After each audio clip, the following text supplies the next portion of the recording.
টমি তাড়াতাড়ি চল বাবা।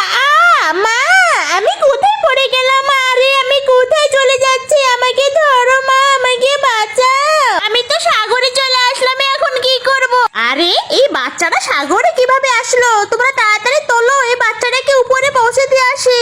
আরে বাবু, তোমার আর ভয় নেই, চলো তোমাকে উপরে পৌঁছে দিয়ে আসি। কি ব্যাপার, আমি কোথায় চলে এসেছি? এখানে তো কিচ্ছু বোঝা যাচ্ছে না, কোথায় যাব আমি এখন? খিদার জ্বালায় তো কিচ্ছু ভালো লাগছে না, এখন যে কি করি? সাগর পাড়ে তো অনেক মাছ আছে, একটা ধরে নিয়ে আসে এখানে পুড়ে বসে বসে খাই। আরে বানর বন্ধু, তুমি আমার মাছ খাওয়া দেখতেছো? নাও তুমিও একটা খাও। তোমাকে অনেক ধন্যবাদ টমি।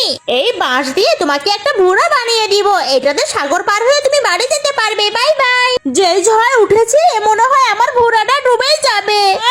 আরে টমি, আয় শোনো আমার বুকে আয়। ওদেরকে আর আমি সামলাইতে পারছি না, এখানেই রেখে যাই। প্যাকেটের ভিতরে বাচ্চাগুলোকে কে রেখে গেল? ওদের মনে হয় খুব খিদা লাগছে, ফিডারে করে দুধ গলিয়ে দেই। বাহ, বাচ্চাগুলো কি সুন্দর করে দুধ খাচ্ছে। ওদেরকে ঘুম পাড়িয়ে রাখি, আমি কাজে যাব।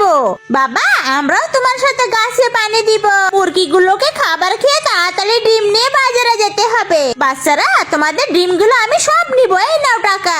আজকে ডিম বিক্রি করে অনেক টাকা পেয়েছি, গরুর মাংস কিনে নিয়ে বাড়িতে মজা করে রান্না করব। তাড়াতাড়ি রান্না করি, বাবা মনে হয় খেতে চলে আসলো। আর বন্ধুরা, তোমরা মাংস খেতে ভালোবাসলে লাইক সাবস্ক্রাইব করো।